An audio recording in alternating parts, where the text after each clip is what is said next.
Rhyme and Reason. Mi amukeriwile ka nongonoko wa mina wa xirhandza lowu nga thyiwa Rhyme and Reason. Vito ni DJ Johnny the Ngoms aka Mr Little Bit Taller. Namuntlha a hi fambeni swin'we hi ya khandziya henhla ka track ya mani loku nga ri Rick Ross. A karhi a feature Jasmine Sullivan na 21 Savage. Risimu ri thyiwe Outlaws. Lexi endlaku leswaku ni ya khandziya henhla ka tracks i ku ya ni ya mi hlotela ti-rhyme kambe ni tlhela ni mi kombisa leswaku risimu leri a ri tsalekangi even though ri ve hit US a ri tsalekangi. Mongo wa risimu na tihuku ta yena a ti fambisani na speech break kumbe ni ta ku yini na speech break ni ta ku yini chorus a swi le ku fambisaneni na chorus.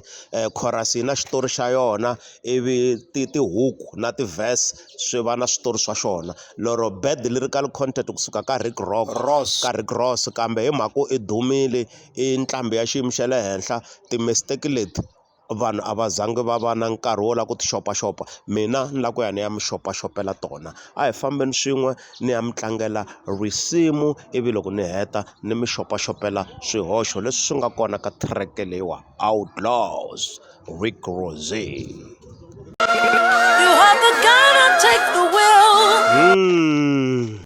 You have the gun, I'll take the wheel. Se ma swi vona ku a swi twali. Rick Ross he armed with a gun, but Jasmine Sullivan, she's armed with love, not a gun. Rick Ross armed with a gun, Jasmine Sullivan armed with the love. If you say go, you know I will. Sentence so sungula e hete rito you will. Sentence number 2 a hetan and sentence he will. So ma swi vona ku ka ti-rhyming wise swi kotile ku tirhisa leswi hi swi vitanaka ku i ti-near rhyme. Will na will a swi tsariwi ku fana kambe swi sounda ku fana hi swi vitana ku i ti-near rhyme. Loko swi ta ka mukhuluko wa ha ri ku khulukeni kahle. And though this love has its flaws, even though this love has its own flaws, I will. The flaws kumbe ti loving flaws loko rirhandzu ri nga ri ku fambeni kahle. Outlaws. Maybach music. U hete ntila hi ku Outlaws. Outlaws ko va title song leswi vulaku munhu wo ka nga landzeleli minawu, so i Outlaws munhu yaloye. After Outlaws i tise trademark a ku Maybach music. Maybach music i trademark ya Rick Ross leyi a yi tirhisaka ka tinsimu ta yena hinkwato na laha a feature-iwa kona.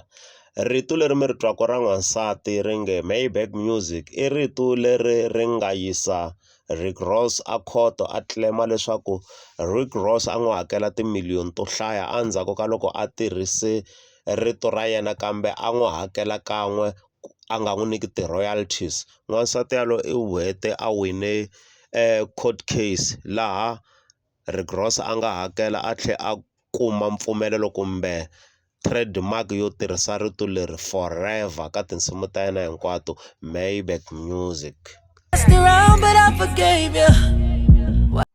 You messed around but I've forgiven you. Ma swi twa ku n'wansati loyi Jasmine Sullivan i le ka moya wa rirhandzu ro xavelela nuna wa yena. Loko Rick Ross tivhese takwe ti ri ka thuggish line ti le ka thuggish conversation, loyi a ri ka ti-love lines a yeni mahlweni. Do they still want me to hate you? Why do they still want me to hate you? Aku why onhile leswi nga ni onhela swona ivi ni ku rivalela kambe why valala va hina va lava leswaku mina ni nga ku rivaleli kumbe hi nga ha rhandzani.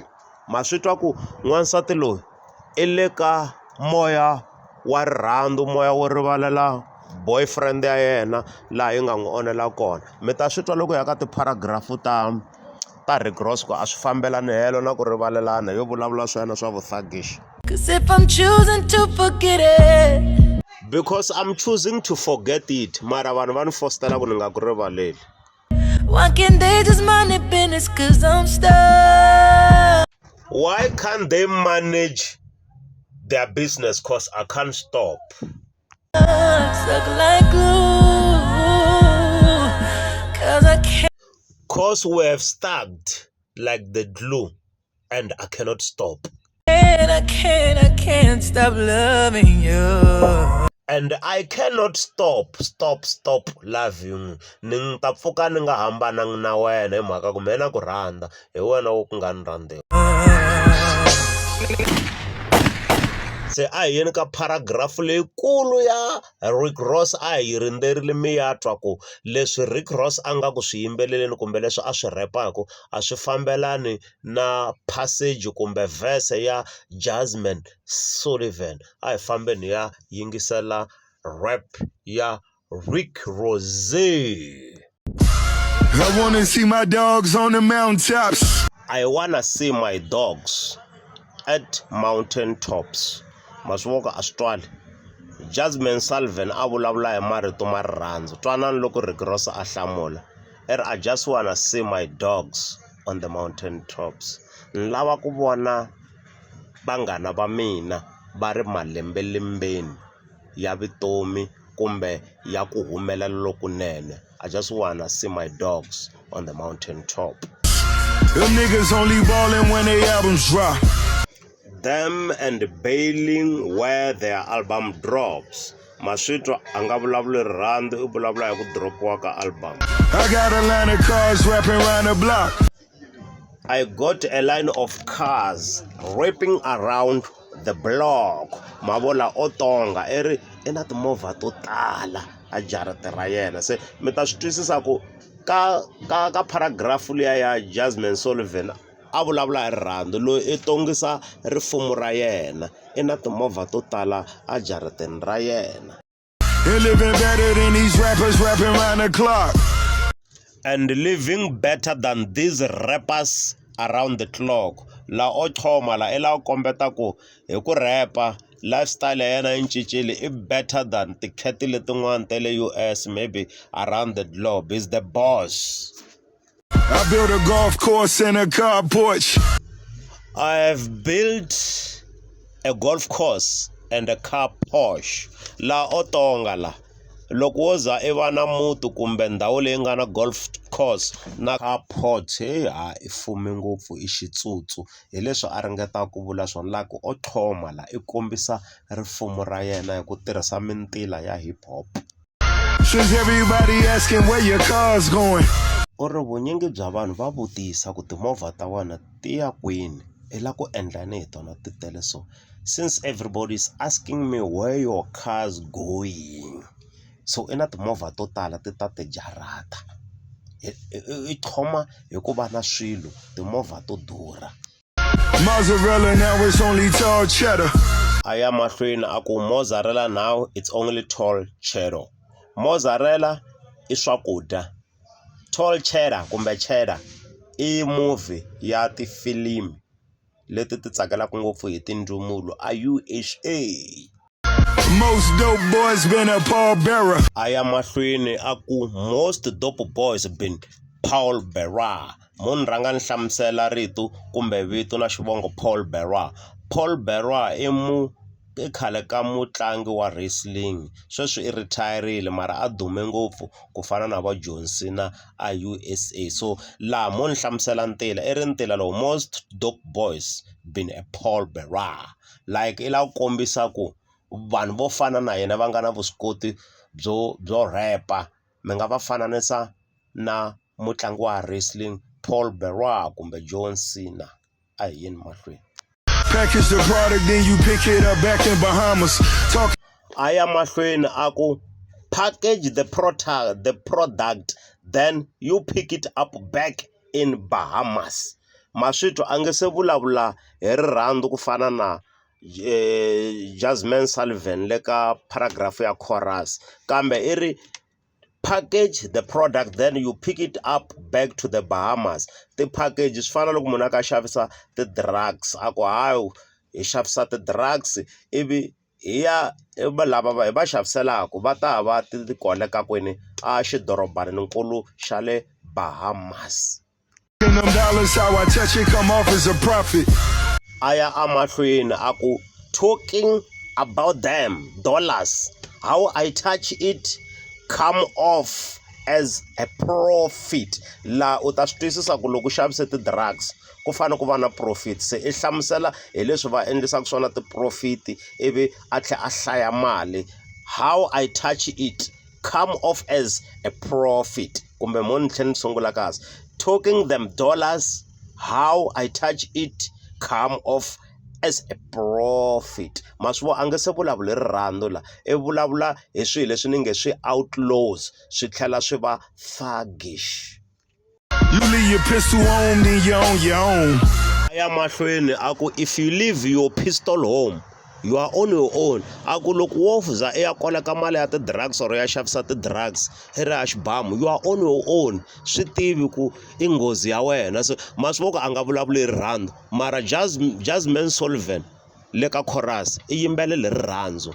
Ni ta tlhela ni yi repeat chorus liya mi ta yi twa ku Jasmine Sullivan i vulavula yini.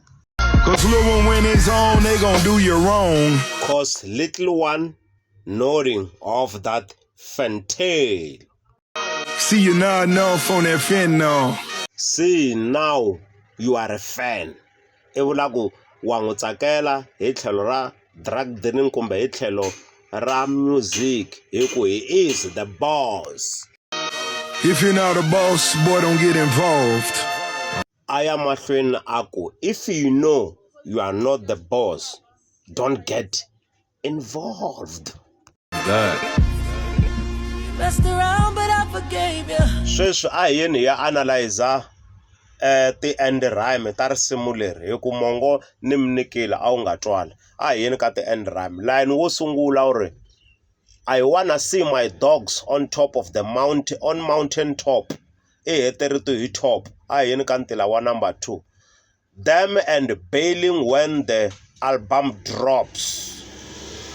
Top na drops i ti-end rhyme and i marito lama ma nga na mpfumawulo wo yelana kambe ma hambana matsalelo. A hi yeni ka line 3. I got a line of cars wrapping around the blog. Blog, drop, top. Marito lama ma rhyme ku fana and hi ku ma kumeka emakumu ka mintila hi swi vitana ti-end rhyme. A hi tweni ku i ta heta ntila lowu landzelaku hi mpfumawulo wo yelana na blog ke hi lowu ntila wa kona. And living better than those rappers around the block.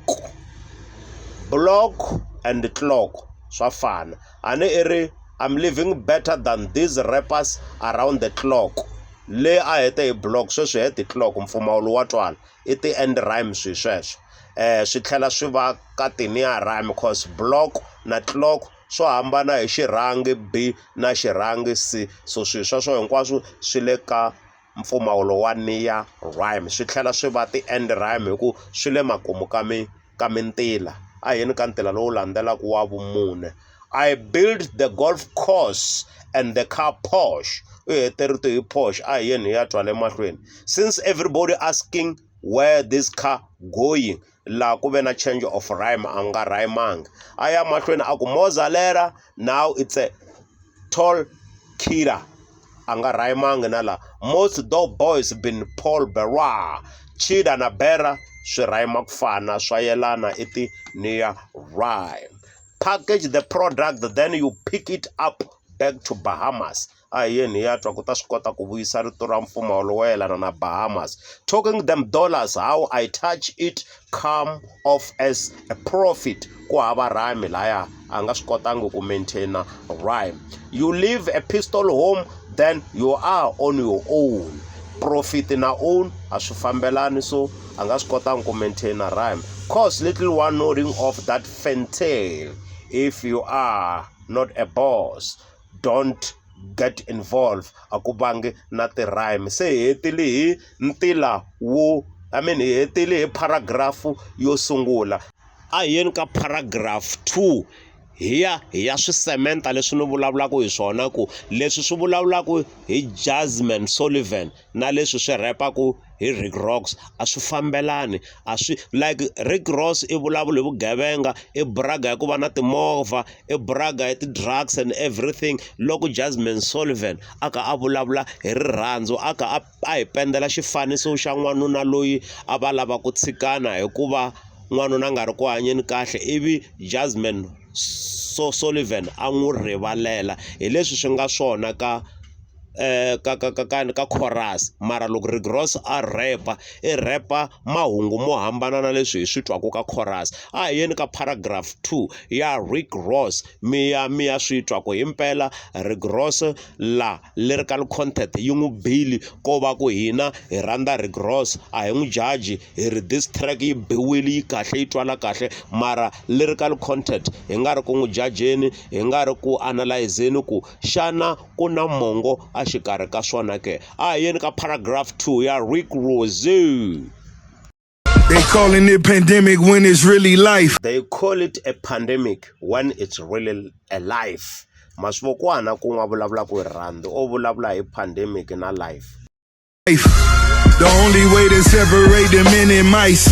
Aya mahlweni aku that's the only way to separate the man and the mice. Aku hi yona ndlela yi ri yoxo yo hambanyisa vavanuna a xikarhi ka makondlo. Ntila leyi mbirhi nga ku hetelelaku ku yi hlaya la yi le ka minkhuluko yi le makumu ka mintila kumbe leswi vitaniwaku ku ti-end rhyme. Sentence number 1 u hete ntila hi rito life ivi sentence number 2 a heta ntila hi rito mice. Life and mice i minkhuluko ya le kusuhani na kusuhani ti-near rhyme kambe hi ku minkhuluko leyi humelela emakumu ka mintila ya qualify ku hi yi vitanaku i ti-end rhyme. Until you seem successful, you considered roguish. Until you seem successfully, you considered roguish. Aku loko i vonakala nga ku i le ku humeleleni evuton'wini hi lava swi vonaku ku i xigevenga va ti byela ku i xigevenga rifumo ra wena i ri kume hi ngati. Until you seem successfully, you considered as roguish. Maswithu i vulavula hi vu-thug life i vulavula hi vu-roguish a nge se vulavula hi rirhandzu kambe chorus ya Jasmine Sullivan yi vulavula hi rirhandzu. That's why you seen that nigga pull up in that Lotus. Aya mahlweni aku that's why you see that nigga pulling off in a Lotus. He got the 40 on him up against his colon. He got the 40 on him.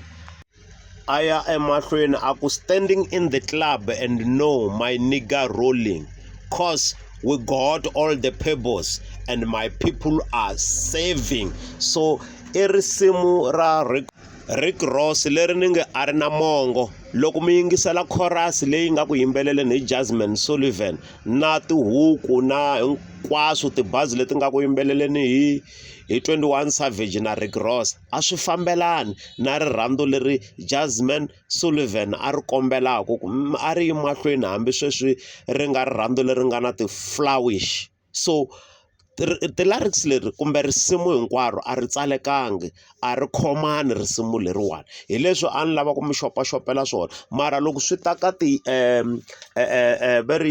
tilayini tibazi ti na yona mukhuluko ni mo ni mi sungulela ni analyze ti-rhyme ti kona they call it a pandemic when it's really life I hete ntila hi life and then line number 2 that is the only way to separate man and the mice. Life and the mice. Until you seem successful, you considered roguish. That's why you seem that nigga pull off in Lotus. La kwa kube change of rhyme akona te rhyme. I am he got the 40s on him up against the colon. I am standing in the club and know that the nigga it's rolling.